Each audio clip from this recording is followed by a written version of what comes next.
Ten Hag wanti-wanti MU tak memikirkan trofi dulu. Manchester United membangun momentum bagus selepas jeda Piala Dunia 2022.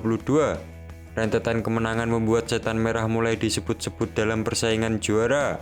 Di Liga Inggris, 3 kemenangan mengangkat MU ke posisi 4 klasemen sementara dengan 35 poin dari 17 laga. Manajer MU, Erik ten Hag, merespon hal tersebut dengan kewaspadaan. Ia mengingatkan timnya untuk tak terjebak dalam diskusi soal kans juara, karena melihat masih banyak ruang perbaikan di tim. Saya tak memikirkan itu, di tahap ini bukan kesana pandangannya. Anda melihat ke peluang memasuki posisi untuk memenangi sesuatu, karena masih ada begitu banyak laga untuk dimainkan, kata Ten Hag dikutip Sky Sport. Manchester United mencari striker baru. Manchester United butuh menambal kekosongan di lini depan. Erik ten Hag mengonfirmasi MU sedang melihat kemungkinan merekrut penyerang anyar.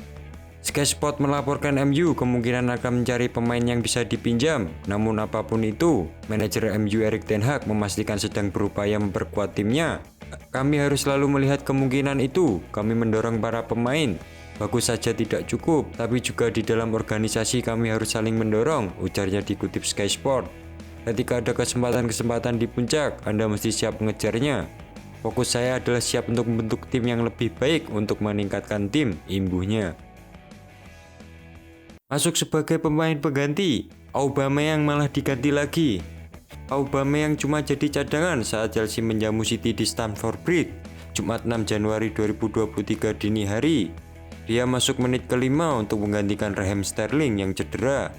Aubameyang diharapkan bisa menajamkan lini serang Chelsea di laga itu, tapi pemain asal Gabon itu gagal bersinar dan malah merepotkan rekan-rekannya. Manajer Graham Potter menarik Aubameyang pada menit ke-68 dan memasukkan pemain muda Omari Hutchinson. Itu artinya Aubameyang cuma bermain sejam lebih sedikit tanpa berbuat apa-apa. Padahal Chelsea saat itu butuh gol untuk menyamakan skor setelah tertinggal di menit ke-63 karena gol Riyad Mahrez. Aubameyang pun lagi-lagi jadi sorotan karena dia terbukti belum bisa jadi solusi untuk lini serang Chelsea. Mantan pemain Barcelona itu cuma bikin 1 gol dari 9 pertandingan di Liga Inggris. Dia jadi pemain pengganti di menit pertama setelah lama tidak bermain dan harus bekerja keras. Karena Manchester City memaksa Anda harus berlari. Saya rasa dia sudah tampil maksimal untuk tim. Dia sedikit capek, sama seperti Ziyech, sehingga harus diganti, ujar Potter seperti dikutip situs resmi klub. Wajar sih reaksinya seperti itu karena setiap pemain tidak ingin diganti dan mau berkontribusi. Benfica marah, Chelsea dekati Enzo. Potter bilang begini, Enzo lagi harum namanya setelah mengantarkan Argentina juara Piala Dunia 2022. Alhasil banyak klub besar Eropa termasuk Chelsea yang mendekatinya. Namun di dalam kontraknya yang berlaku hingga 2028 terdapat klausul pelepasan senilai 120 juta euro dan itu harus ditebus oleh klub peminat jika ingin mendatangkan Enzo. Chelsea pun berupaya mendekati, namun mereka ingin menurunkan angka penjualan menjadi 85 juta euro plus bonus. Benfica menolak mentah-mentah tawaran Chelsea itu seraya menegaskan Enzo harus ditebus sesuai klausul. Situasi ini lantas membuat pelatih Benfica, Roger Schmidt, menjadi kesal karena pendekatan Chelsea membuat situasi tim menjadi tidak kondusif. Enzo jadi tidak fokus membela Benfica. Enzo Fernandez kabarnya sudah meminta Benfica melepasnya ke Chelsea karena dia ingin bermain di Liga Inggris.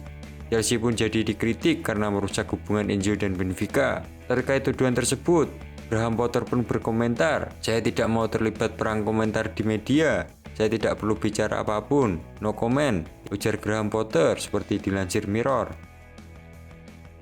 Guardiola mengakui Arsenal pantas memimpin Premier Liga.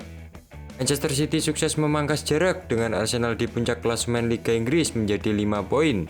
Itu setelah Citizen menang 1-0 atas Chelsea di Stamford Bridge.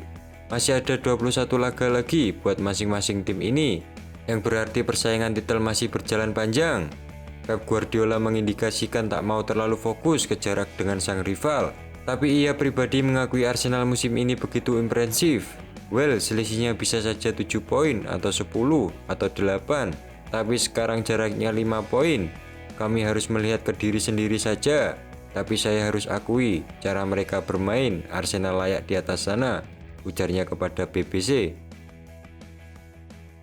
Riyad Mahrez, super sub Manchester City. Riyad Mahrez kembali menjadi penentu kemenangan Manchester City di Liga Inggris. Pemain Aljazair itu menjadi super sub ketika Manchester City memetik kemenangan atas Chelsea dengan skor akhir 1-0 pada laga di Stamford Bridge. Mahrez mencetak gol kemenangan itu pada menit ke-63. Jack Grealish yang menjadi pengumpan untuk ex pemain Leicester City itu.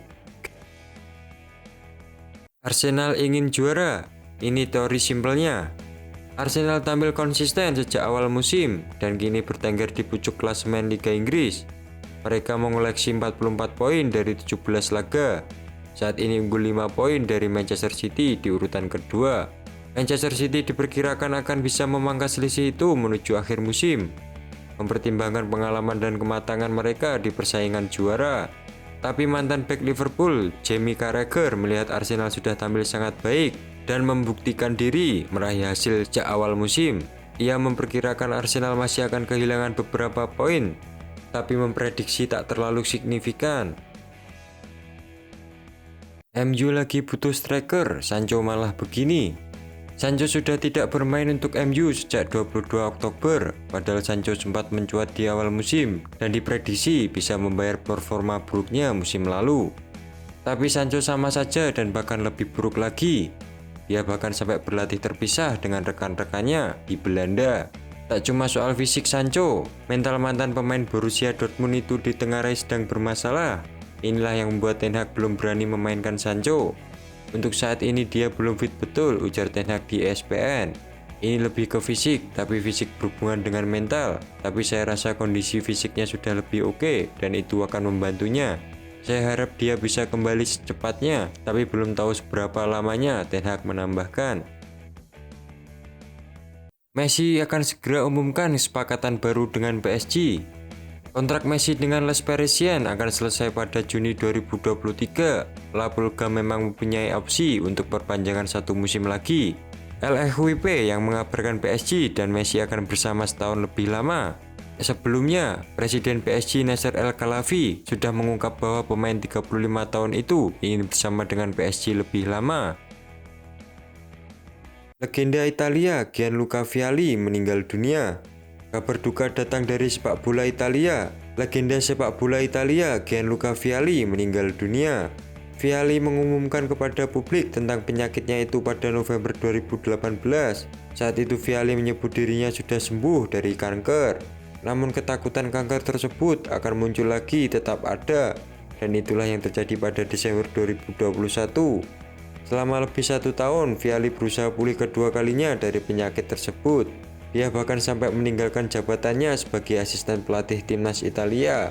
Tapi takdir Tuhan berkata lain karena Vialli harus menutup mata selama-lamanya Jumat 6 Januari 2023 waktu setempat. Federasi Sepak Bola Italia (FIGC) mengumumkan kabar duka tersebut. Alhasil, Serie A akhir pekan ini bakal mengadakan tribut untuk mengenang kepergian Vialli. MU resmi pinjam Jack Butland. Butland resmi dipinjam dari Crystal Palace sampai akhir musim ini. Butland didapuk jadi pengganti Martin Dubravka yang dipanggil balik oleh Newcastle United. Butland akan bersaing dengan Tom Henton untuk menjadi deputi kiper utama David De Gea. Ini adalah klub luar biasa dan saya sangat bangga bisa bergabung, ujar Butland di situs resmi klub. Saya tak sabar untuk segera bekerja dengan kiper-kiper luar biasa, saling mendukung satu sama lain untuk membuat sesi latihan yang bagus dan juga suasana yang menyenangkan di tim. Indonesia versus Vietnam berakhir 0-0. Leg pertama semifinal Piala AFF 2022 antara Indonesia versus Vietnam berakhir imbang 0-0 tanpa pemenang.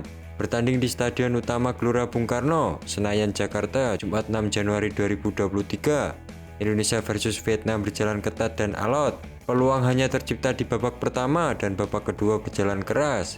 Di babak pertama, laga berimbang 0-0 di mana Indonesia banyak membuang peluang. Kemudian di babak kedua, Indonesia versus Vietnam berjalan keras dan lagi-lagi tak menghasilkan gol. Skor 0-0 bertahan sampai laga bubar. Hasil ini membuat peluang lolos kedua tim ke final masih terbuka lebar.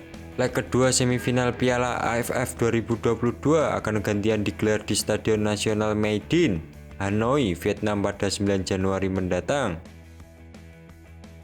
Don Van Hu kembali berulah, kini tackle Dendi Sulistiawan. Laga Indonesia versus Vietnam berjalan alot dan keras di Stadion Utama Gelora Bung Karno, Senayan. Salah satu momen panas terjadi di babak kedua, tepatnya di menit ke-54 saat Duan Van Hu membuat tackle berbahaya kepada Dendi Sulistiawan. Bek kiri Vietnam itu membuat Dendi meringis kesakitan. Terjangan Duan Van Hu sempat membuat panas kubu Indonesia. Beberapa mencoba protes ke wasit, namun wasit Omar Mubarak mengambil sikap tidak memberi kartu kuning kepada Duan Van Hu. Aksi Duan Van Hu ini jelas bukan kali pertama. Di Piala AFF 2022 sebelumnya ia juga membuat sikutan keras di laga melawan Malaysia. Setan Merah depak Everton 3-1 di Piala FA. MU menjamu Everton pada pertandingan babak ketiga yang digelar di Old Trafford Sabtu 7 Januari 2023 dini hari. Rashford mengkreasikan gol pertama MU yang diciptakan Anthony pada menit keempat. Penyerang internasional Inggris itu lantas memaksa bek Everton, Conor Coady mencetak gol bunuh diri sehingga MU kembali unggul di awal babak kedua. Rashford lantas melengkapi penampilannya dengan gol di penghujung pertandingan. Wasit menunjuk titik putih setelah terjadi pelanggaran terhadap pemain pengganti Alejandro Garnacho. Rashford yang tampil sebagai Alguju mengecoh Jordan Pickford untuk mencetak gol ketiga MU. Hingga pertandingan usai, skor bertahan 3-1, kemenangan untuk Setan Merah.